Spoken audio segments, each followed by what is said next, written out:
तामुलपुराव फिन मानसि आरो हाग्रानि मैदेरनि गेजेराव दाङाबाजि।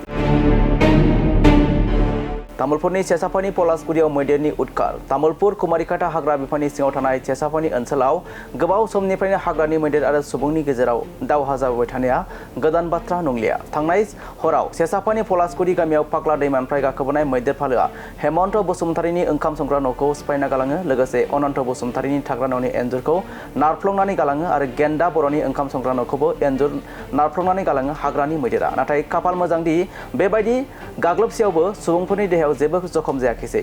मख'नो गोनांदि मैदेर आरो मानसिनि गेजेराव बेफोरबायदि सोमजिबाय थानाय दावहाखौ कुमारिकाटा हाग्रा बिफान, आसाम सरकार आरो BTC सरकारखौ बेफोरनि सायाव दासिम जेबो राहा लानाय नुवाखै होननानै बुंबाय गामिनि थागिबि सुबुङा। खैथा जाखोमोनथाय 12था जाबायमोन। ओमफ्राय फालोआनो फैदोंमोन। फालोआ फैनानै गावस्रानानै माथाम फैदों। माथाम हाबफैनायाव ओमफ्राय जों आरो मालायफोर है होननाय ओरै न' खाथिना है होननायाव सिखार खाबायमोन आरो। सिखार खानानै ओमफ्राय आङो गथ'फोरखौ फोजाबाय, फिसौफोरखौ सिखारदो नानि होननानै आरो बिहामजोखौबो फोजाबाय। फोजानानै ओमफ्राय जोंहानि फिसाला गेदेरनि मोनफैबायानो, नारबायानो बिनिखौ, न'खौ उन्दुग्रा न'खौ नारफ्लंबाय।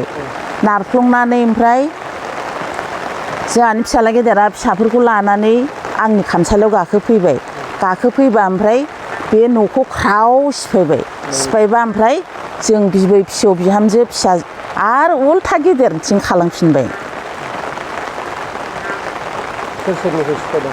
सिफायनाया जोंहानि फिसाला गेदेरनि अनन्तनि, ओमफ्राय जोंहानिया हेमेननिया। जोंहाथ' आरो फिसालाबो गैला, जों बिहामजो बिखुनजो फिसौफोर। ओमफ्राय इसानि न' खाथिनि गेन्दानिखौबो ओंखाम संग्राखौ एसे बफ्लंदों। मा जालांखो नोङो? जालांनाया बिसिनावबो जेबो मोनजालाङाखै। जोंनाव जेबो मोनजायाखै। बे आलु बायनानै दोननाय सेरब्रै दंमोन, बेखौ जालांदों। माइबो गैखाया नालाय।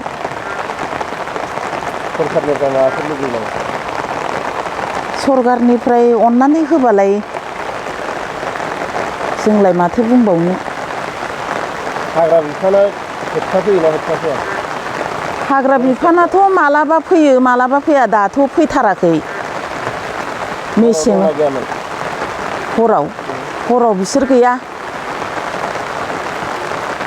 नोंसोर बिराद गिनानै बहा थाहैनाय? जोङो नै न' खाथिनावसो थाहैदों।